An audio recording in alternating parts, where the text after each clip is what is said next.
नमस्कार दोस्तों, जो हम आपके लिए सीरीज चला रहे हैं उसमें आज समझिए एक नया सीरीज स्टार्ट कर रहे हैं। इस सीरीज का नाम है न्यूमेरिकल सीरीज। मतलब हम क्या करने वाले हैं कि बीएसपीसीएल प्रीवियस ईयर में जितना न्यूमेरिकल क्वेश्चन एग्जाम में आया हुआ है, हम न्यूमेरिकल क्वेश्चन का सॉल्यूशन कराने वाले हैं। इसलिए देखिए लिखे भी हैं PYQ previous year question numerical. Numerical question हम सॉल्यूशन कराने वाले हैं जो कि 2018 में जितना सेट में एग्जाम हुआ था सबका न्यूमेरिकल क्वेश्चन हम कराएंगे। बहुत बच्चों का डिमांड भी था कि सर न्यूमेरिकल क्वेश्चन कराइए चैप्टर वाइज न्यूमेरिकल, तो हम प्रीवियस ईयर में जितना न्यूमेरिकल क्वेश्चन आया हुआ है उसी का सॉल्यूशन कराएंगे। अच्छा, क्यों जरूरी भी है? क्योंकि हम प्रीवियस ईयर का क्वेश्चन पेपर सॉल्यूशन पूरा कराए हैं और देखे हैं हम कि प्रत्येक सेट में कम से कम 15 से 20 क्वेश्चन केवल न्यूमेरिकल होता था। 50 क्वेश्चन में 15 से 20 न्यूमेरिकल आता था। छोटा बड़ा लेकर न्यूमेरिकल बहुत ज्यादा आता था, इसलिए न्यूमेरिकल वेरी वेरी इंपॉर्टेंट है। तो हम न्यूमेरिकल आपके लिए लेकर आए हैं। न्यूमेरिकल ही अब लगातार कुछ दिनों तक कराएंगे, फिर आगे और देखेंगे। आपके लिए कंप्यूटर अभी पढ़ाना है तो कंप्यूटर में हम पढ़ाएंगे। चलिए पहला क्वेश्चन की तरफ चलते हैं। क्या है पहला क्वेश्चन कि 300 केवीए 6600 वोल्ट और 440 volt 50 hertz delta star connected three phase transformer का प्रति टर्न वोल्टेज 7.9 वोल्ट है। प्रति टर्न वोल्टेज यहां दिया है कि एक टर्न का वोल्टेज 7.9 वोल्ट है। तो निम्न वोल्टेज और उच्च वोल्टेज साइड पर टर्नों की संख्या बताइए। ये बाबू देखिए ना, यहाँ क्या दिया है, पहले आपको यहाँ दिया है कि 6600 वोल्ट बाई 440 वोल्ट, यानी उच्च उच्च साइड वोल्टेज 6600 है और लो साइड वोल्टेज 440 वोल्ट है। और टर्न की संख्या पूछा है, तो एक टर्न का वोल्टेज इतना दिया है तो टोटल टर्न कितना होगा आप भाग देंगे तो निकल जाएगा। अब एक बात और देखना है यहाँ पे कि डेल्टा से स्टार कनेक्शन है ट्रांसफार्मर का, तो डेल्टा में तो लाइन वोल्टेज फेज वोल्टेज बराबर होता है, तो कोई दिक्कत नहीं। हाई वोल्टेज साइड देखिए डेल्टा माने यहाँ पर, तो हाई वोल्टेज साइड डेल्टा में है और लो वोल्टेज साइड स्टार में है। तो अब स्टार में लाइन वोल्टेज फेज वोल्टेज अलग अलग होता है। क्या होता है देखिए, जो स्टार होता है ना, तो स्टार में जो लाइन वोल्टेज होगा कौड़ी 3 गुना होता है फेज वोल्टेज का। हमेशा हम लोग को जो टर्न निकालना होता है फेज वोल्टेज पर निकालना होता है। डेल्टा में तो लाइन वोल्टेज फेज वोल्टेज बराबर होता है, तो डेल्टा में कोई दिक्कत नहीं है। यानी स्टार्टिंग में 6600 जो वोल्टेज है ना, इसमें प्रति टर्न का वोल्टेज कितना दिया है 7.9। 7.9 से आप भाग देंगे तो यह हाई वोल्टेज साइड टर्नों की संख्या निकल जाएगी। यानी हाई वोल्टेज साइड 7.98 के करीब है ना, आप भाग दीजिए 8 से, क्योंकि कैलकुलेशन में अब जल्दी हो जाए तो 8 से आप इसको भाग दीजिए। 8 से भाग देंगे तो कितना रहे 8 समझकर, 8 8 64, यानी 8 बच जाएगा 64 ना, तो 2 बचा यानी 20, तो 20 बचा था, फिर 8 दूना 16 यानी 8 2। और देखेंगे ना हाई वोल्टेज साइड टर्न की संख्या, देखिए ज्यादा टर्न रहेगा वही हाई वोल्टेज साइड होगा। तो अब ये ज्यादा टर्न ये है, तो 8 से ये स्टार्ट है 8 से ये स्टार्ट है, तो ये तो ऑप्शन गलत हो गया। ए ऑप्शन और बी ऑप्शन गलत, क्योंकि 8 से स्टार्ट है, 8 8 64, 8 से स्टार्ट है, तो ये हो सकता है ये हो सकता है। यानी दोनों में टर्न की संख्या बराबर दिया है, तो हाई वोल्टेज साइड में टर्न की संख्या 835 आएगा। ये हाई वोल्टेज साइड में हम निकाल लिए 835 हाई वोल्टेज में। अब एक और टर्न निकालना है लो वोल्टेज, दोनों पूछा है निम्न वोल्टेज और हाई वोल्टेज, तो हाई वोल्टेज में टर्न की संख्या हम निकाल लिए। लो वोल्टेज में तो इसमें प्रति टर्न से भाग देना होगा। लो वोल्टेज निकालने के लिए 440 वोल्ट है लो वोल्टेज का, इसमें प्रति टर्न से भाग देंगे 7.9 से भाग देंगे। लेकिन बस ध्यान यह देना है कि भैया लो वोल्टेज साइड स्टार में कनेक्टेड है, स्टार में कनेक्टेड है, तो स्टार के लिए हम बताए हैं कि जो फेज वोल्टेज होगा लाइन वोल्टेज में कौन 3 से अभी भाग देंगे तब, तो ये 440 वोल्ट लाइन वोल्टेज है ना, यानी अभी कौन 3 से और भाग देना होगा इसमें। यानी 7.9 से तो देना ही है, प्लस कौन 3 से भाग देना है स्टार आ जाने के कारण। अच्छा, इसको भी 8 समझकर और भाग देंगे तो कितना होगा, पहले हम 8 से भाग देते हैं। तो 8 से अगर भाग देंगे तो देखिए 8 5 40, 5 बार तो आराम से गया, 8 5 40 और फिर 4 बचा तो फिर 8 5 40। 8 से भाग दिए हैं हम तो 55 आया है। अब बाटा में अब एक कौड़ी 3 है, तो यानी कौड़ी 3 से भी भाग देंगे तो 55 से भी कम आएगा। इसमें भी ये तो होगा ही नहीं, ये दोनों है, तो इसमें 55 है, 55 से कम वाला ऑप्शन यानी C option is right answer. C option is right. 32 turn आएगा न्यूमेरिकल जो क्वेश्चन है यह, तो आप जो ऑप्शन है इसके ऑप्शन से बहुत जल्दी बना लेंगे आप। हम तो समझाए तब इतना टाइम लगा है, नहीं तो सीधा भाग देते तुरंत आप पकड़ लेते कौन सा ऑप्शन इसका सही होगा। तो इसका C option is right answer. लो टर्म में 32 और हाई टर्म में ज्यादा टर्न रहेगा तो ज्यादा वोल्टेज रहेगा, यानी 835 और लो टर्म में 32। तो यह पहला ऑप्शन है। चलिए अगला, अगला क्या है, इसका तीसरा ऑप्शन सही था ना, इसका कौन सा ऑप्शन सही था, तीसरा, C option is right answer. अगला क्वेश्चन है कि 3 phase 415 volt 15 HP squirrel cage, अच्छा इफिशियंसी भी दिया है कि 10.85 और पावर फैक्टर दिया है 10.85। Squirrel cage motor controlling switch के मानक रेटिंग क्या है? कंट्रोलिंग स्विच का मानक रेटिंग। एक और बात लिखा है कि चिन्ह अथवा संकेत अपने प्रचलित अर्थ दर्शाते हैं। जो भी चिन्ह और संकेत दिया गया है अपने प्रचलित अर्थ, मतलब जिस नाम से वो प्रचलित है ना वही अर्थ यहां भी दर्शाएंगे। जैसे ए क्या है, एम्पियर को बताएगा। आईसीटीपी क्या है, तो आयरन क्लैड ट्रिपल पोल, इसका फुल फॉर्म भी पूछ लेता है, तो आयरन क्लैड ट्रिपल पोल होगा। अब देखिए पहला बात ये कि 3 फेज है और 415 वोल्ट है, तो 500 वोल्ट आ नहीं सकता, 500 वोल्ट आ नहीं सकता, और 415 वोल्ट आ ही सकता है। 415 वोल्ट क्योंकि दिया है यहाँ पे, तो 415 वोल्ट, 415 वोल्ट, 3 फेज में 415 वोल्ट वोल्टेज भी मिलता है। अब यह दोनों ऑप्शन में से कोई होगा। अब 3 फेज है, 3 फेज में न्यूट्रल का कोई बात नहीं होता, तो न्यूट्रल यहाँ लिखा है, तो ये भी ऑप्शन है, C option is right answer. C option, ये तो ट्रिक तुरंत हम लोग लगा लेंगे कि कौन सा होगा अपने सेंस अनुसार। उसके बाद धारा से भी आप पकड़ सकते हैं इसको, आप यहाँ पर धारा निकाल लीजिए। रेटिंग पूछा है ना, रेटिंग धारा से डिसाइड होती है। तो देखिए पावर दिया है कि 15 एचपी, तो उसको पहले 1 एचपी में 746 वाट, तो टोटल पावर निकालने के लिए ना पी बराबर 15 एचपी है, 1 एचपी में 746 वाट, तो 746 का आप गुणा कर देंगे तो इतना टोटल वाट पावर आएगा। ठीक है, पावर आ गया ना। अब धारा निकाल लेंगे आप। धारा कैसे निकलेगा, पी बराबर होता है कौणितीन 3 फेज के लिए अच्छा कोई बार जो हम लिख रहे हैं पावर का फॉर्मूला, यहां से भी पूछ लेते हैं कि पावर का फॉर्मूला कौन सा हो सही है। तो आप देखिएगा एक्टिव पावर का फॉर्मूला कि पी बराबर कौणितीन V I cos phi. Sine phi लिखते तब एक रिएक्टिव पावर होता, कास फाई लिखेंगे तो एक्टिव पावर होगा। तो ये फॉर्मूला पावर का है, पावर का कौणितीन V I cos phi 3 phase के लिए। यहीं से धारा निकालना है। अगर इफिशियंसी दिया है तो इसमें इफिशियंसी का भी गुणा हो जाता है, इफिशियंसी का भी गुणा। अब यहां से धारा निकालेंगे, आई का मान निकालेंगे। आई का मान निकालेंगे तो क्या हो जाएगा बच्चा, पी, अब बटा में क्या आएगा, बटा में कौणितीन, बटा में वोल्टेज, बटा में कास फाई, माने पावर फैक्टर को ही कास फाई कहते हैं, और बटा में इफिशियंसी। अब यहीं से मान रखेंगे तो आई का मान निकलेगा। सब कुछ दिया है, पावर हम यहां निकाल दिए, पावर क्योंकि 15 एचपी दिया था, पावर रख लेंगे, कौणितीन का मान रख लेंगे, भी का मान दिया है 415 वोल्ट, और ये कास फाई पावर फैक्टर भी दिया है, इफिशियंसी भी दिया है, सब मान भरिए, आई का मान निकलेगा। लेकिन एक बात और जानिएगा, रेटिंग पूछा है। देखिए ना, स्क्वायरल केज मोटर में कंट्रोलिंग स्विच का मानक रेटिंग, तो जो स्क्वायरल केज इंडक्शन मोटर का जो हम लोग मानक रेटिंग पूछेंगे ना, रेटिंग स्टार्टिंग करंट के हिसाब से लगाएंगे, तो स्टार्टिंग करंट हमेशा ना 2 से 3 गुना ज्यादा ही होता है, तो 3 गुना ज्यादा होता है, इसलिए 3 से गुणा भी कर देंगे। तो जो धारा निकल कर आएगी मान भरने के बाद लगभग में 63 एम्पियर के आसपास आ रहा है, लगभग में 63 एम्पियर, इसीलिए यही वाला ऑप्शन। 50 नहीं आ रहा है, 63 आ रहा है। न्यूट्रल की तो बातें नहीं होगा, 3 फेज का है, तो एक ही ऑप्शन बच गया, सी ऑप्शन ही राइट आंसर। कैसे निकलेगा, अगर निकालना चाहते हैं तो बताएं, नहीं तो ऑप्शन तो हम बहुत पहले ही मार दिए इसका। तो आप एग्जाम में जितना कम टाइम है, जितना जल्दी से जल्दी हो सके, ये आपको ट्रिक खोजना है। इसका सी ऑप्शन ही राइट आंसर। चलिए आगे, अगला क्वेश्चन है कि 4 पोल 3 phase 50 hertz induction motor 1455 RPM की गति से चल रही है। अच्छा, इस स्थिति में घूर्णक में प्रेरित ईएमएफ की आवृत्ति कितनी होगी। ये बच्चा रोटर, देखिए ना, induced EMF in the rotor. अच्छा क्या पूछा है, the frequency, the frequency of the induced EMF rotor, rotor का फ्रीक्वेंसी पूछा है। हम तो बहुत बार बताए आपको थ्योरी पढ़ाते टाइम कि रोटर की जो फ्रीक्वेंसी होगी स्लिप गुना होगी सप्लाई फ्रीक्वेंसी की, सप्लाई फ्रीक्वेंसी की स्लिप गुना करेंगे तो रोटर की फ्रीक्वेंसी निकलती है इंडक्शन मोटर में। अच्छा यहां से ना रोटर का फ्रीक्वेंसी पूछा हुआ है, तो स्लिप का मान इसमें नहीं दिया है, तो निकाल लेंगे। कैसे, स्लिप के लिए हम फॉर्मूला बताए थे कि एनएस माइनस एनआर बटा में एनएस, यही तो होता है स्लिप के लिए फॉर्मूला, इनटू सप्लाई फ्रीक्वेंसी दिया है, इसमें सप्लाई फ्रीक्वेंसी 50 हर्ट्ज दिया है, मान भर दीजिए निकल जाएगा। अब देखिए यहाँ एनएस माइनस एनआर आपको लगाना है। एनएस क्या होता है, सिंक्रोनस स्पीड। 4 पोल के लिए कितना होता है, 1500 आरपीएम होता है, निकाल भी सकते हैं। सिंक्रोनस स्पीड निकालने के लिए फॉर्मूला एनएस बराबर 120 एफ बटा में पी।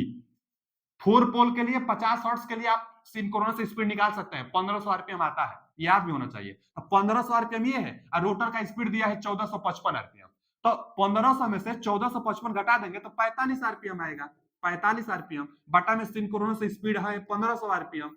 अच्छा ये तो हम रख लिए, और फ्रीक्वेंसी कितना है भैया, 50 हर्ट्ज फ्रीक्वेंसी है, तो 50 हर्ट्ज फ्रीक्वेंसी रख देंगे। अब कटाइए यहाँ पर, देखिए अगर यहां से अगर देखा जाए ना हमको, तो यहां से ये और ये कटा देंगे ना, दो दो जीरो, अच्छा एक ही जीरो है, चलिए यहां से एक जीरो इसका, तो एक जीरो इसका कटा देंगे। अब देखिए 15 तिया 45 3 बार में, और 5 तिहाई 15, एक जीरो अभी नीचे बचा हुआ है, एक जीरो नीचे अभी बचा हुआ है, देखिए तो क्या आ जाएगा बच्चा इसका, इसका आएगा 5/15, 5/15, ये तो कट गया है जीरो, एक जीरो भी कट गया, एक जीरो बचा हुआ है, यानी 1.5 फ्रीक्वेंसी है ना, तो इसका मात्रक हर्ट्स होगा, तो 1.5 हर्ट्स, इसका C option is right answer. एकदम छोटा सा न्यूमेरिकल होगा, आपको कम टाइम में जल्दी से लगाना होगा, तो भैया आपको एकदम सब कॉन्सेप्ट पता रहेगा तभी ना जल्दी लगाएंगे। फॉर्मूला स्लिप क्लीनेस में एनआर एफ, हमको कॉन्सेप्ट सिखाना है आपको, इसलिए कॉन्सेप्ट सीरीज नाम भी रखे हैं। न्यूमेरिकल और कैलकुलेशन हम तगड़ा करना है आपको कि जल्दी से क्वेश्चन बन जाए। तो यहाँ पर C option is right answer, 1.5 hertz rotor की फ्रीक्वेंसी, फॉर्मूला भी कई बार पूछ लेता है। आगे की एक सिंक्रोनस जनरेटर में पांचवा हार्मोनिक्स वोल्टेज हटाने के लिए कॉइल को कितने डिग्री शार्ट पिच करना होगा, कितने डिग्री शार्ट करना होगा। हम बताए थे कि जो बाइंडिंग की जाती है, एक तो फुल पिच बाइंडिंग होगी, एक शार्ट पिच बाइंडिंग होगी जो हार्मोनिक्स को घटाई जाती है, एक ओवर पिच बाइंडिंग, तो ओवर पिच बाइंडिंग किया ही नहीं जाता है, फुल पिच बाइंडिंग एक होता है और एक शार्ट पिच बाइंडिंग किया जाता है। तो जो शार्ट पिच बाइंडिंग होंगे कॉइल को पहले ही कुछ शार्ट कर लेंगे अल्फा डिग्री। अच्छा, तो हार्मोनिक्स को कम करने के लिए, जिस हार्मोनिक्स को कम करना है तो कितना डिग्री पहले मुड़ेंगे, इसके लिए हम फॉर्मूला बताए थे कि जो अल्फा निकालेंगे आप 180 बटा में nth नंबर, जिस नंबर का आप हार्मोनिक्स घटाना चाहते हैं उसमें भाग दे दीजिए। तो भैया 180 में कौन सा हार्मोनिक्स हटाना है, पांचवा, तो 5 से भाग दे दीजिए, तब 5×15 3 बचा, 5×6 30, 36 डिग्री आ रहा है, इसका कौन सा option, C option is right answer. Harmonics हटाने के लिए यही सा है, ठीक है ना, अल्फा बराबर 180 बटा में n, C option is right answer.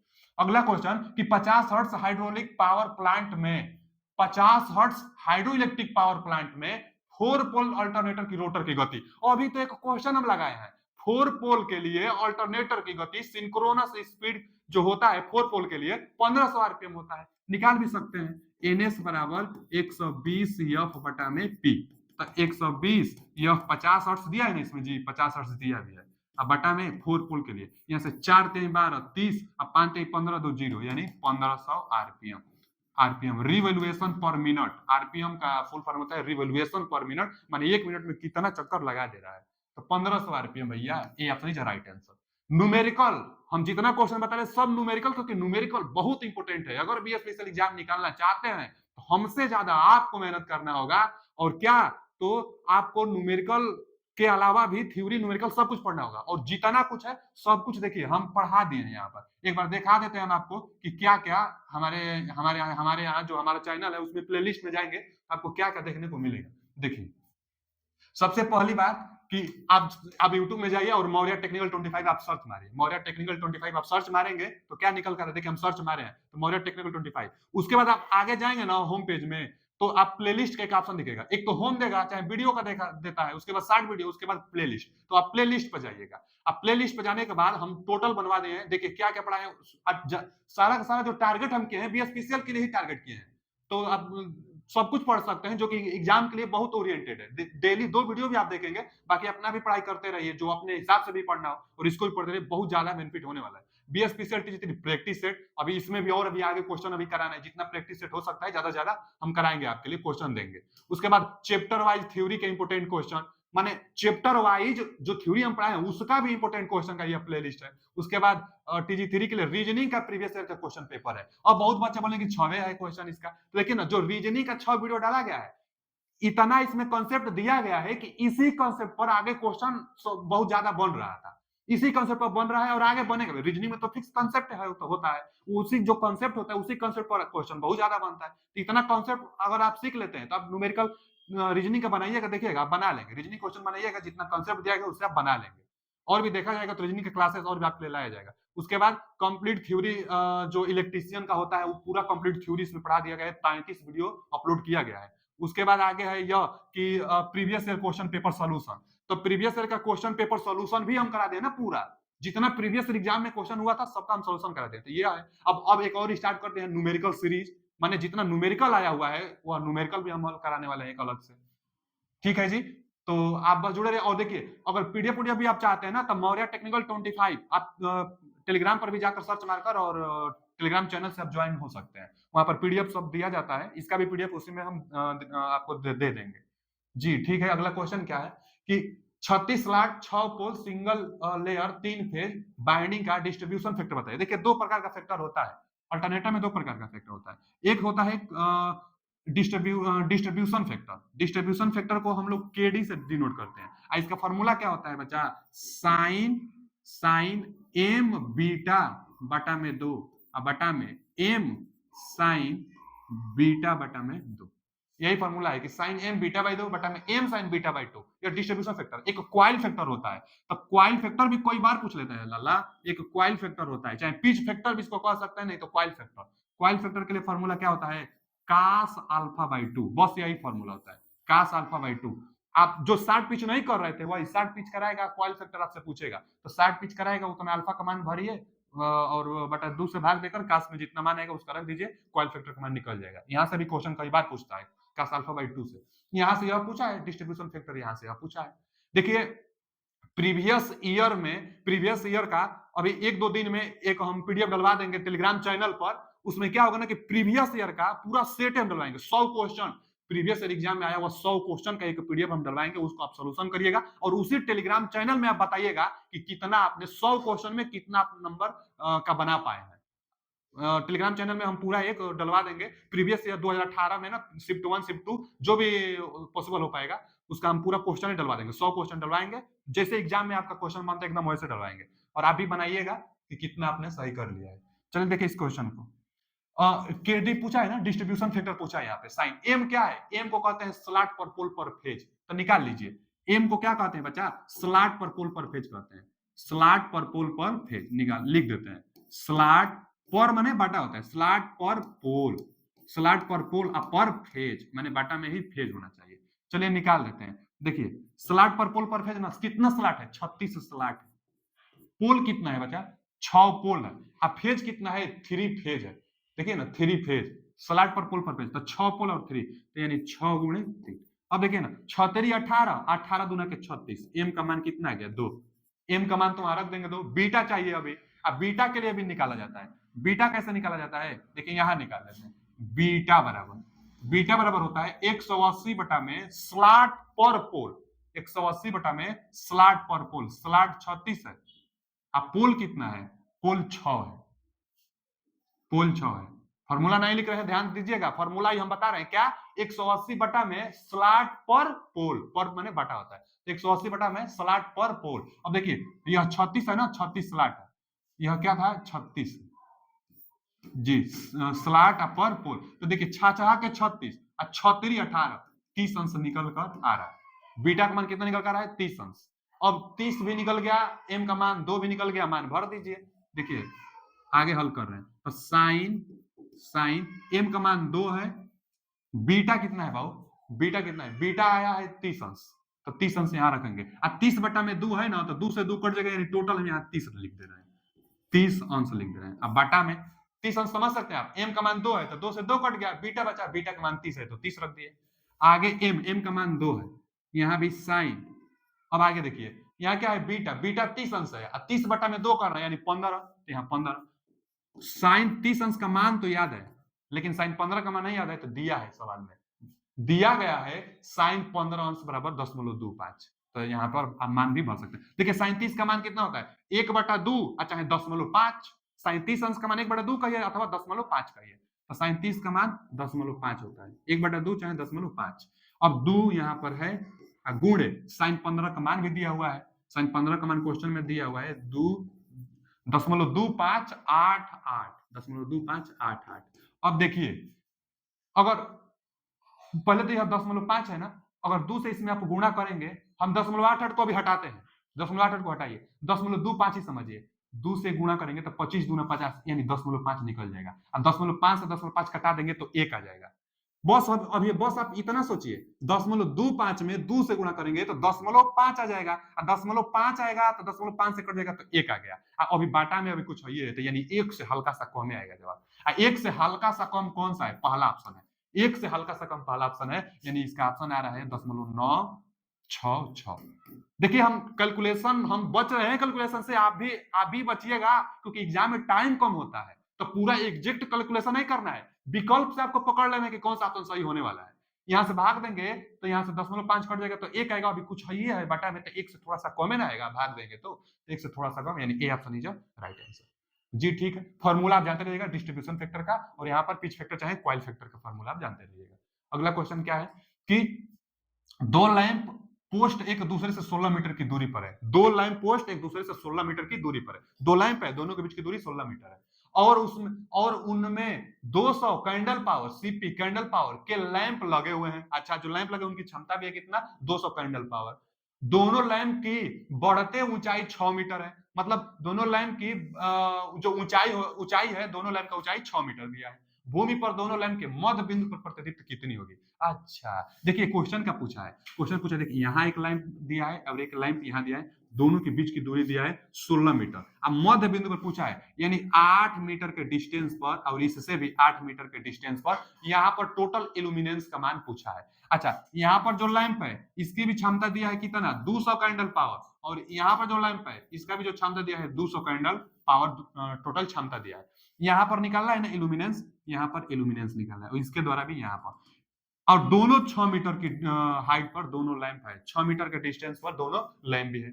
अच्छा, यहां पर इल्यूमिनेंस निकालना है, आप ध्यान दीजिए इस लैंप से जितना निकलेगा, क्योंकि दूरी यहां से दूरी 8 मीटर है, हाइट 6 है और कैंडल पावर जो है वो भी 200 मीटर है। और सेम वही कंडीशन वहां से भी बन रहा है, उतना ही 6 मीटर हाइट पर है, 8 मीटर दूरी पर है, 200 कैंडल पावर क्षमता है उसका, तो जितना एक से निकलेगा उसी का डबल कर देंगे तो यह भी उतना ही रोशनी यहां पर देगा। तो हम दोनों से नहीं निकालेंगे, एक से निकालेंगे, इसी का डबल कर देंगे तो उसके कारण भी हम लोग का जवाब हो जाएगा। और टोटल पूछा ही है यहाँ पर, मध्य बिंदु पर टोटल क्षमता पूछा है, इल्यूमिनेंस टोटल पूछा है, टोटल इल्यूमिनेंस पूछा है कि यहाँ पर कितना होगा। अच्छा जी, तो एक के कारण निकालिए। फॉर्मूला क्या होता है आपको पता है कि नहीं, फॉर्मूला क्या होता है यहाँ पर, जो फॉर्मूला होता है यहाँ पर इल्यूमिनेंस निकालने के लिए, जो फॉर्मूला होता है हम बताए थे कि अगर सीधा पूछ दे आपसे, एकदम वर्टिकली पूछ दे आपसे, आप लगाइएगा आई बटा में एच स्क्वायर। हम क्या बताए थे आपसे कि अगर वर्टिकली जो बल्ब है उसके सीधे नीचे पूछ देता, आई बटा में एच स्क्वायर लगेगा, एकदम सही आएगा। लेकिन कुछ एंगल पर पूछे तो इसी में कास क्यू थीटा से आप गुणा करिएगा। एकदम यही फॉर्मूला यहाँ पर निकालने के लिए, कास क्यू थीटा से गुणा करिए, यहाँ पर निकल जाएगा। बस थीटा दिया रहता है, हमेशा थीटा ये वाला रखना होता है। हाइट कौन, यही वाला 6 मीटर, इसको निकालने का जरूरत नहीं है, हाइट आपको यही रखना होगा जी, ठीक है ना। चलिए अब मान भरते हैं यहाँ पर, यही फॉर्मूला हम लगाने वाले हैं, क्योंकि कुछ थीटा एंगल पर यहाँ पर पूछा हुआ है, इसलिए यही फॉर्मूला हम लगाने वाले हैं। चलिए ई बराबर आई का मान हम भर देते हैं, आई कितना दिया है 200 बटा में एच कितना दिया हुआ है 6, और 6 का वर्ग रखना है ना, यानी चलिए 6 गुणे 6 कर देते हैं, 6 का वर्ग 6 गुणे 6, यही हाइट हमेशा रखा जाता है। अब कुछ एंगल पर चाहिए तो काश के, कुछ एंगल पर नहीं चाहिए तो हटा दीजिए उसको, सिर्फ इसी से भी आप जवाब निकाल सकते हैं जी, ठीक है। अब काश क्यू थीटा का मान तो कैसे निकालेंगे, थीटा तो दिया ही नहीं है, काश थीटा नहीं दिया है ना, तो देखिए काश थीटा बराबर आधार बटा कोण होता है, काश थीटा बराबर, जैसे साइन थीटा बराबर लंब बटा कोण, उसी तरह काश थीटा बराबर आधार बटा कोण होता है। तो थीटा जो होता है ना बच्चा, जो थीटा होता है, पहले तो यहाँ 90 अंश का है, तो 90 अंश के सामने जो होता है यही कोण होता है, 90 अंश के सामने जो होता है यही कोण होता है, यह कोण है। कोण कोण यह है, थीटा और कोण जिससे बना होता है तो आधार से बना होता है यह, कहेंगे काश थीटा बराबर होता है ना, तो आधार बटा कोण, यही आधार का काम आएगा, क्योंकि थीटा आधार और कोण से मिलकर बनता है, तो यह कोण हो गया तो यह आधार हो गया, तो आधार, तो काश थीटा बराबर आधार अब बटा में कोण, कोण तो निकालना होगा, तो निकाल लीजिए पाइथागोरस परिमेय से, 8 6 तो यह 10 आएगा, पाइथागोरस परिमेय से 8 6 तो यह 10 आएगा, कैसे, लंब का वर्ग प्लस आधार का वर्ग बराबर कोण का वर्ग, 8 6 10 आप जानते भी होंगे, चाहे 3 4 होता है तो एक 5 होता है, उसी तरह अगर 6 8 है तो 10 है। पाइथागोरस परिमेय से आप निकाल सकते हैं कि लंब का वर्ग प्लस आधार का वर्ग, चाहे आधार का वर्ग प्लस लंब का वर्ग बराबर कोण का वर्ग होता है, तो 10 आएगा। चलिए काश आधार बटा कोण ना, तो आधार 6 और कोण 10, इसी का क्यू करना है, यानी 6 बटा 10 गुणे 6 बटा 10, 3 घात हम कर दिए, यही फॉर्मूला लगाए हैं और कुछ नहीं किया है, लल्ला यह जो फॉर्मूला है बस फॉर्मूला पर हम मान भरे हैं, काश क्यू थीटा, थीटा नहीं दिया था तो आधार बटा कोण से हम मान भर लिए हैं, क्यू कर दिया। आगे देखिए लगा, हाँ ये तो अभी एक से आया है, इसका डबल करेंगे तब उसके कारण भी यहाँ आ जाएगा, वही टोटल पूछा था, तो 2 से भी गुणा कर दे रहे हैं, कहाँ कर दे, यहाँ आगे हम कर दे रहे हैं, 2 से भी गुणा कर दे रहे हैं, अब टोटल इल्यूमिनेंस आएगा, टोटल इल्यूमिनेंस अब आएगा, 2 से गुणा किए हैं क्योंकि उसके कारण भी लाना था। देखिए 1 2 1 2 2 6 से 2 6 कटा दीजिए, अब आगे क्या बचा है बचा, तो यहाँ ना 2 दूना के 4 बचा है, अच्छा ये जीरो को भी हटाइए, 1 0 2 0 1 0 2 0, क्या बचा है, यह 2 दूना के 4 बचा है, देखिए जो बचा उसको हम लिख दे रहे हैं, यहाँ 2 दूना के 4 बचा, ये कट गया, कट गया, कट गया, और गुणे 6 बचा, नीचे यह भी कट गया, यह भी कट गया, यह भी कट गया, नीचे 10 बचा, अब देखिए 6 चौक का 24 और नीचे 10 यानी 2.4 lux, 2.4 lux, 2.4 lux. B option is right answer. एक कैलकुलेशन भी भारी नहीं है, बस आपको कॉन्सेप्ट सीखना है कि क्या कॉन्सेप्ट लगेगा क्वेश्चन को बनाने के लिए। एकदम आसान क्वेश्चन है, कैलकुलेशन एकदम इजी है। तो इसका कौन सा option, B option is right answer. अगला क्वेश्चन है कि 25 मेगावाट पावर स्टेशन की अधिकतम मांग 20 मेगावाट है। अच्छा, पावर स्टेशन 25 मेगावाट का है, माने पावर स्टेशन की जो कैपेसिटी है 25 मेगावाट है और मैक्सिमम डिमांड 20 मेगावाट है। कैपेसिटी ही 25 है, मैक्सिमम डिमांड 20 मेगावाट है। और वार्षिक लोड फैक्टर 10.5, 50% का मतलब 10.5 है। तो प्लांट कैपेसिटी फैक्टर बताइए। ओहो, प्लांट कैपेसिटी फैक्टर का फॉर्मूला हम बताए थे आपको। Plant plant capacity plant capacity factor बराबर प्लांट कैपेसिटी फैक्टर बराबर, हम फॉर्मूला आपको क्या बताए थे, प्लांट कैपेसिटी फैक्टर बराबर, जो प्लांट कैपेसिटी फैक्टर का हम फॉर्मूला बताए थे कि एवरेज लोड, क्या बताए थे बच्चा, एवरेज लोड बटा में प्लांट कैपेसिटी फैक्टर है, तो यहां पर प्लांट कैपेसिटी होना चाहिए। Plant capacity plant capacity plant capacity plant capacity देखिए, यहाँ पर प्लांट कैपेसिटी फैक्टर है तो यहाँ पर प्लांट कैपेसिटी है, यहाँ पर एवरेज लोड है। एवरेज लोड तो इसमें दिया नहीं है, लेकिन हम बताए थे कि जो एवरेज लोड होता है, लोड फैक्टर गुणे मैक्सिमम डिमांड का गुणनफल ही एवरेज लोड कहलाता है। आप मान एवरेज लोड को भर सकते हैं। तो क्या होगा बच्चा, यहाँ पर हम मान भर रहे हैं। एवरेज लोड को हम बताए थे कि एवरेज लोड जो होता है मैक्सिमम डिमांड गुणे लोड फैक्टर का गुणनफल ही होता है। तो यहाँ पर 20 मेगावाट और यहाँ पर लोड फैक्टर 10.5, 50% का मतलब 10.5, 50% का मतलब परसेंटेज का मतलब बाटा में 100 आएगा, परसेंटेज का मतलब बाटा में 100, दो अंक पर 10 लगाएंगे तो 10.5, तो 10.5 आता है ना 50% का मतलब, तो 10.5 हो गया एवरेज लोड फैक्टर गुणे मैक्सिमम डिमांड को ही एवरेज लोड कहते हैं। एवरेज लोड फैक्टर गुणे मैक्सिमम डिमांड। अब बटा में प्लांट कैपेसिटी तो दिया था, प्लांट की कैपेसिटी कितना है, 25 मेगावाट पावर स्टेशन है, तो 25 इसका क्षमता दिया है। अब लगाइए, देखिए 5 से कटाइए ना, 5 25 और 5 का 20। अब 5 से इसको कटाएंगे तो यहाँ पर 10.1, इसमें गुणा करेंगे तो 10.4 आ रहा है। अब 10.4 में नहीं दिया है, परसेंटेज में दिया है, तो 100 से आप गुणा करेंगे, तो 100 से गुणा करेंगे तो कितना आएगा, देखिए 10.4 जो होता है इसमें 100 से आप गुणा करिए, तो एक जीरो तो 10 हटाएगा, एक जीरो बढ़ाएगा, यानी 40% आएगा। एक जीरो 10 हटाएगा तो 4 बचा, एक अब जीरो, या तो 4 गुणे 10 बराबर 40%, तो इसका 40%, B option is right answer.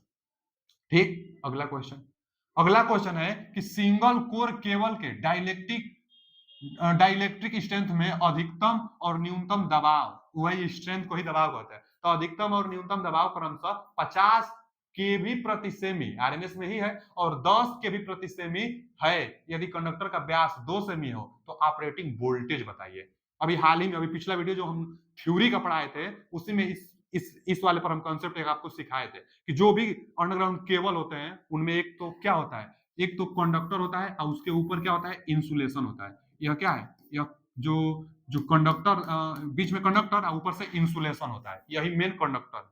अच्छा, इसके लिए हम बताए थे कि यहाँ पर डाइलेक्ट्रिक स्ट्रेंथ ज्यादा होता है और यहाँ पर सरफेस पर इंसुलेशन के सरफेस पर डाइलेक्ट्रिक स्ट्रेंथ कम होता है। डाइलेक्ट्रिक स्ट्रेंथ का मात्रक बताए थे कि केवी प्रति सेमी होता है।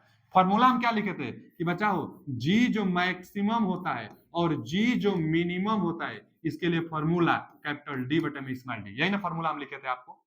तो बस इसी फॉर्मूला से रखिए, जी मैक्सिमम दिया है कि अधिकतम डाइलेक्ट्रिक स्ट्रेंथ अधिकतम कितना है 50, तो मान भरिए, अधिकतम दिया हुआ है 50, अधिकतम 50 और न्यूनतम कितना दिया हुआ है, न्यूनतम 10, तो न्यूनतम 10। अब बराबर यह कंडक्टर, यह जो डी होता है ना, पूरा एकदम पूरा व्यास होता है, कंडक्टर इंसुलेशन सहित पूरा डी होता है। स्मॉल डी केवल कंडक्टर का व्यास स्मॉल डी होता है। तो दिया हुआ है ना कि यदि कंडक्टर का व्यास 2 सेमी हो, माने स्मॉल डी का मान दिया है, कंडक्टर का व्यास 2 सेमी हो, तो ऑपरेटिंग वोल्टेज कुछ दिया है। तो पहले आप डी निकालिए, टोटल यह वाला जो है डायमीटर, इसको आप निकालिए, यहां से निकल जाएगा, यहां से इसको कटाइए और 5 दूना के 10, यानी डी का मान कितना आ रहा है, 10 सेमी आ रहा है। डी का मान 10 सेमी, स्मॉल डी तो क्वेश्चन में दिया है 2 सेमी। अगर यहाँ इंसुलेशन की मोटाई पूछता, केवल इंसुलेशन, कई बार इंसुलेशन की मोटाई पूछता है, अगर केवल इंसुलेशन की मोटाई पूछता तो इतना रेडियस में से अगर ये वाला रेडियस घटा देंगे तो इंसुलेशन की मोटाई बचेगा, तो 10 है ना, तो यानी टोटल टोटल यह 5 आएगा, और यह 2 है ना, तो यह टोटल 1 आएगा। तो 5 में से 1 घटा देंगे तो 4 सेमी इंसुलेशन की मोटाई आ रही है, जो कि यहाँ इंसुलेशन की मोटाई नहीं पूछा है, यहाँ तो ऑपरेटिंग वोल्टेज पूछा है। और ऑपरेटिंग वोल्टेज के लिए फॉर्मूला क्या होता है कि जी बराबर, जो फॉर्मूला होता है ना, जी मैक्सिमम बराबर फॉर्मूला क्या होता है कि V बटा में D बटा में 2। मैक्सिमम कहाँ होगा, ये छोटका वाला रेडियस लेंगे वही ना, तो छोटका वाला कंडक्टर का व्यास है, उसका रेडियस D/2 कर लिए, बटा में log कैपिटल D बटा में स्मॉल d, यही फॉर्मूला होता है, इसी पर मान भरना है। वोल्टेज पूछा है आपसे ना, तो वोल्टेज निकालने के लिए इसको इसमें गुणा करिए। तो V बराबर, अगर वोल्टेज आपको निकालना है तो इसको इसमें गुणा करेंगे, तो G मैक्सिमम कितना दिया था, 50 दिया था, तो 50 से भर दीजिए, गुण D/2, तो D कितना दिया है, 2 ना, तो 2 करेंगे तो 1 आएगा, गुण फिर लाग कैपिटल डी कितना है बच्चा, कैपिटल डी 10 है, स्मॉल डी 2 है, तो 10/2 यानी 5, तो लाग यहाँ पर 5 आ रहा है। ठीक, 50 गुणे 1 का तो कोई महत्व नहीं है, लाग 5 का मान दिया था, देखिए ना यहाँ लघु गुणक 5, मान ले कि लाग 5, मान ले कि 5 का प्राकृतिक लघु गुणक 0.16094 है, लाग 5 का मान दिया है। लाग 5 का मान कितना है बच्चा, लाग 5 का मान है 1.6 और भी है 094। अब ये इसी को हल करना है ना, तो इसको देखिए, पहले यह जो 0 है यहाँ पर करेगा तो 16 करेगा, देखिए 5 गुणे 16.094, अब करेंगे तो 16×5 80 दशमलव कुछ आ रहा है, एक ही ऑप्शन है 80 दशमलव कुछ, ये डी वाला, बस एक ही ऑप्शन है, तो इसका कौन सा ऑप्शन, डी, 16×5 80.5 के भी आ रहा है, तो एक ही ऑप्शन है, तो यही वाला ऑप्शन सही हो जाएगा, यहाँ पर डी वाला ऑप्शन सही होगा, 80.5 के भी। तो जानते रहेगा, यह थोड़ा अच्छा क्वेश्चन था, यहीं से उस इंसुलेशन का जो थिकनेस होता है उसको पूछ लेता है, नहीं तो वोल्टेज पूछेगा तब यह तो एक आगे बढ़ा दिया है, वोल्टेज पूछा तब ये होगा। चलिए अगला क्वेश्चन, आगे की एक 8 पोल 90 स्लॉट 4 सर्किट डुप्लेक्स बाइंडिंग में प्रति स्लॉट 6 क्वाइल और 270 क्वाइल्स और कम्यूटेटर सेगमेंट है, ठीक है, 270 क्वाइल और कम्यूटेटर सेगमेंट है, तो कम्यूटेटर पिच होगा। एक बात जानिए, जो कम्यूटेटर पिच होता है कभी भी सम संख्या में नहीं होता है, हमेशा विषम संख्या में।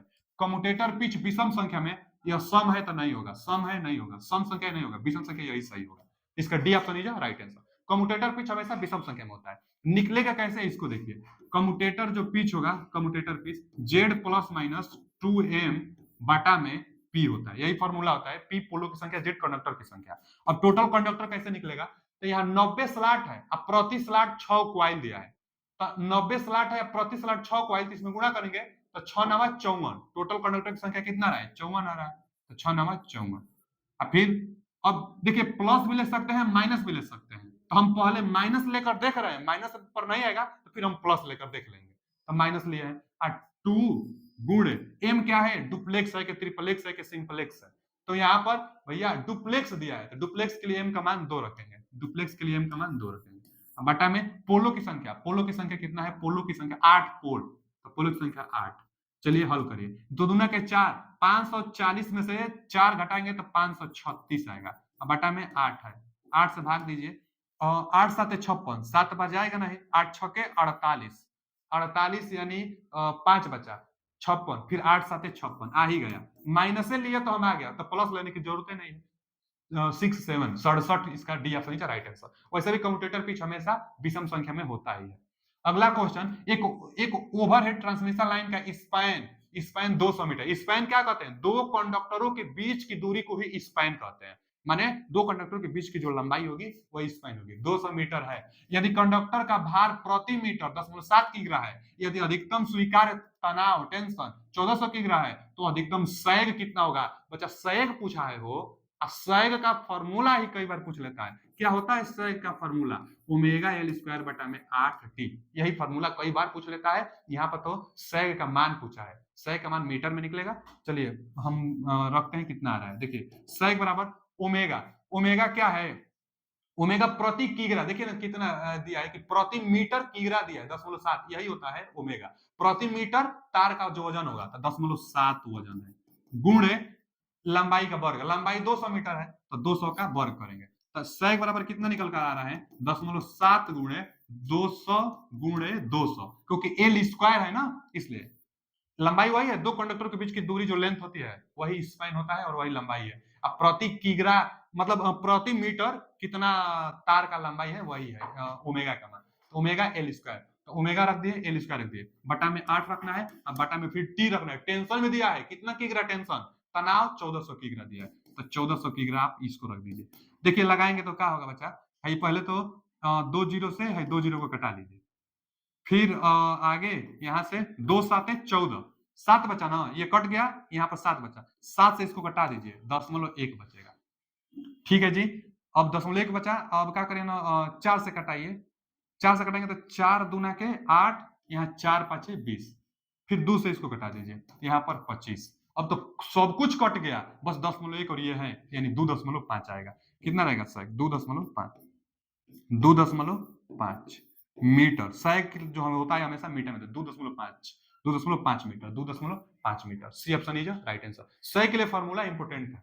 अगला क्वेश्चन क्या है कि एक 4 पोल डीसी जनरेटर में लैप वाउंड आर्मेचर है जिसमें 50 स्लॉट है और 16 चालक प्रति स्लॉट है। प्रति स्लॉट कितना चालक है? 16, और टोटल स्लॉट कितना है? 50 स्लॉट है। टोटल कंडक्टर की संख्या निकालना होगा तो दोनों को गुणा करना होगा आपको। ठीक है जी, आगे प्रति पोल उपयोगी फ्लक्स 30 मिली वेबर है और 240 वोल्ट ईएमएफ उत्पन्न करने के लिए मशीन को निम्न में से किस विकल्प पर चलाना चाहिए? स्पीड पूछा है ना, स्पीड पूछा है। ठीक है, देखिए फार्मूला क्या होता है, जनरेटेड ईएमएफ बराबर ईजी बराबर फाई जेड एन पी बटा में 60 ए, फाई जेड एन पी बटा में 60 ए होता है जी। ठीक है, ईजी का मान भरिए कितना, 240 वोल्ट उत्पन्न कराना है, 240 वोल्ट। फाई का मान कितना दिया है? 30, अब मिली में दिया है तो 10 के पावर -3 करेंगे। उसके बाद इधर लगा दे रहे हैं, पता ना उधर आपको दिखाई देगा कि नहीं दिखाई देगा, हम यहाँ लगा दे रहे हैं। देखिए ईजी का मान कितना रखना है भैया, 240 वोल्ट बराबर फाई का मान कितना दिया है, 30 मिली ना, तो 30, अब मिली को हटाने के लिए 10 के पावर -3 से गुणा। ठीक है, जेड का मान टोटल कंडक्टर की संख्या, तो 50 स्लॉट है और 16 चालक प्रति स्लॉट है, तो टोटल चालक कितना हो जाएगा भैया, दोनों का गुणा करने पर, यानी 50 गुणे 16 करेंगे तो यही होगा टोटल कंडक्टर। अब एन तो निकालना है। अब पी, एक बात देखिए ना, लैप वाउंड पूछा है ना, लैप बाइंडिंग में पोलो की संख्या और पैरेलल पाथों की संख्या बराबर होता है, ए बराबर पी होता है लैप बाइंडिंग में, और वेव बाइंडिंग में ए का मान 2 फिक्स होता है। अगर सिंप्लेक्स रहा तो एम का मान, ए का मान 2 फिक्स होता है। तो यहाँ पर लैप बाइंडिंग क्या है, तो लैप बाइंडिंग में ए बराबर पी होता है, तो पी और ए को क्या लिखना है जब कट ही जाएगा तो, क्योंकि लैप बाइंडिंग में ए बराबर पी होता है। स्पीड पूछा है ना, तो यहाँ हम स्पीड लिख दे रहे हैं, बटा में हम इसका मान भर दिए फाई, जेड का मान भर दिए टोटल इतना कंडक्टर, एन का मान निकालना है, पी तो कट गया, अब बटा में 60 है। चलिए अब इसको हल करना है, क्या करिए किया जाए कि 30 दूना के 60, 2 बार में कटा हुआ है ना, और 2 से क्या करेंगे, इसको कटा दीजिए 16 को, तो 2 8 है 16, 2 8 है 16। अब देखिए और आगे यहाँ से ये कट गया है, ये भी कट गया है, ये भी कट गया, नीचे तो सब कट गया है, क्या बचा है पहले लिख देते हैं। यहाँ 240, यहाँ क्या बचा हुआ है 10 के पावर -3, आगे यहाँ क्या बचा हुआ है 50, यहाँ का बचा हुआ है 8, यहाँ का बचा हुआ है n, यहाँ से 8 से कटाइए, 8 3 के 24, यहाँ 30 बचा हुआ है ना। अब यहाँ पर ये बचा हुआ है और ये बचा हुआ है, इसको बटा में भेजिए, एन का मान निकल जाएगा। एन का मान निकालना है यहाँ से, तो जो बचा हुआ है इसको इसके बटा में भेजिए, यानी 30 के बटा में भेजिए। 30 के बटा में क्या भेजना है, 10 के पावर -3 को और यहाँ पर 50 को। तो देखिए ना, एक जीरो से यह जीरो भी कट जाएगा, क्या बचा, अब नीचे 5 है, 10 के पावर -3 ऊपर जाएगा तो 10 का पावर -3 हो जाएगा, तो ऊपर जाएगा -3, यानी 3000 कर दिया जाए। -3 का मतलब 3 जीरो बढ़ाएगा ऊपर जाकर, तो 3000। अब बटा में केवल 5 बचा, अब 5 से कटाइए, 5 6 30, 600 आरपीएम, 600 आरपीएम पर आप रोटेट कराएंगे तो उतना वोल्टेज 240 वोल्टेज इंड्यूस करा लेंगे, तो 600 आरपीएम इसका B option is right answer, 600 RPM होगा। यहाँ से देख सकते हैं फार्मूला कौन सा लगा, ये वाला फार्मूला लगा, बस कैलकुलेशन है, हल्का सा ध्यान देते हुए कैलकुलेशन करेंगे, जवाब आपका बन जाएगा। अगला क्वेश्चन क्या है, यदि 6 पोल इंडक्शन मोटर के स्टेटर की आपूर्ति की आवृत्ति 50 हर्ट्ज है, इंडक्शन मोटर के स्टेटर की आपूर्ति की आवृत्ति 50 हर्ट्ज है, हाँ ठीक है, रोटर की आवृत्ति 2 हर्ट्ज है, हाँ, तो स्लिप प्रतिशत बताइए भैया। रोटर की जो फ्रीक्वेंसी होगी वह स्लिप गुना होता ही है सप्लाई फ्रीक्वेंसी का।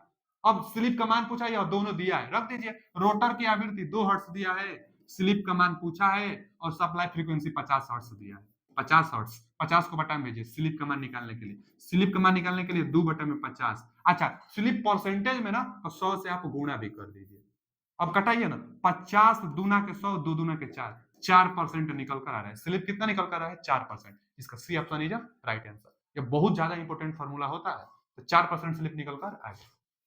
अगला क्वेश्चन है कि रनिंग के दौरान 2 kilowatt 230 volt 50 hertz induction motor में 10.7 लैगिंग पावर फैक्टर और 60% की दक्षता है। मोटर द्वारा लिया गया करंट कितना होगा? मोटर द्वारा लिया गया करंट कभी भी पूछे, करंट का मान कभी पूछे तो पावर से निकलेगा, और पावर का फॉर्मूला होता क्या है? P बराबर V I cos phi, power factor होता है ना। अगर इफिशियंसी दिया है तो इसमें इफिशियंसी का भी गुणा होगा, अगर 3 फेज का है तो कोणित का भी गुणा होगा। अगर 3 फेज का होता तब यहाँ रनिंग के दौरान 2 kilowatt 230 volt 50 hertz induction motor में 10.7 लैगिंग पावर फैक्टर और 60% की दक्षता है, मोटर द्वारा लिया गया करंट, तो 3 फेज थोड़े है, 230 वोल्ट तो सिंगल फेज होता है, तो यहाँ पर कर्णितीन नहीं रहेगा, कर्णितीन यहाँ से हटा दीजिए। अब इसी प्रमाण भर दीजिए, आई का मान निकालना है, बाकी सब कुछ दिया हुआ है, आई का मान निकालना है ना, आई का मान निकालना है, पी का मान भरिए और बाकी सबको बाटा में भेजिए, आई का मान निकल जाएगा। पी कितना दिया है? 2 किलोवाट। 2 किलोवाट को क्या कहेंगे बच्चा? 2000 वाट कहेंगे। 2 किलोवाट को 2000 वाट कहेंगे। भी बाटा में आएगा ना इसके, पी के, तो भी का मान कितना दिया है? 230 वोल्ट, 230 वोल्ट। चलिए ये अभी आ गया, 230 वोल्ट भी आ गया। आई आई तो निकालना है, cos फाइव भी बाटा में आएगा पी के, cos फाइव कितना दिया था यहाँ पर? 10.7 लैगिंग पावर फैक्टर, यानी 10.7, तो 10.7। अच्छा 10.7 यह हो गया। उसके बाद क्या है बच्चा? भी हो गया, आई का मान निकालना है, cos फाइव हो गया, इफिशियंसी रखना है, इफिशियंसी दिया है 60%, यानी 10.6 इफिशियंसी रखना है, 10.6 रखना है। इसी को हल करना है। देखिए 7 छके 42 कितना होगा? आगे हल किया जाए इसको, पहले तो 1 जीरो से या 1 जीरो कटाइए, ऊपर 200 बचा, फिर नीचे 23 गुणे 7 छक 42 10.42 भाग दीजिए, कितना आ रहा है बच्चा? 20.4, 20.4 आ रहा है, 20.7 के आसपास आ रहा है, तो इसका हो जाएगा 20.7 आ रहा है एम्पियर। लेकिन आप क्या बताएंगे? 20.7 दिया नहीं है, तो आप बताएंगे D option is right answer. 20.7 यानी 20.4, D option is right answer, D option इसका सही होगा। आज के लिए इतना ही, आगे और भी न्यूमेरिकल हम लेकर आते रहेंगे आपके लिए। वीडियो कैसा लगा कमेंट में जरूर बताइए। अगर इसका आप पीडीएफ चाहते हैं, स्क्रीनशॉट बहुत बच्चे बोलते हैं ना, पीडीएफ आप ले लीजिए, मौर्य टेक्निकल 25 चैनल ग्रुप है टेलीग्राम पर, उसमें उस पर जाकर आप क्या हो सकते हैं, ज्वाइन हो सकते हैं। इसका पीडीएफ हम वहीं पर दे देंगे, और भी वीडियो हम आपके लिए लाते रहेंगे। थैंक यू, धन्यवाद।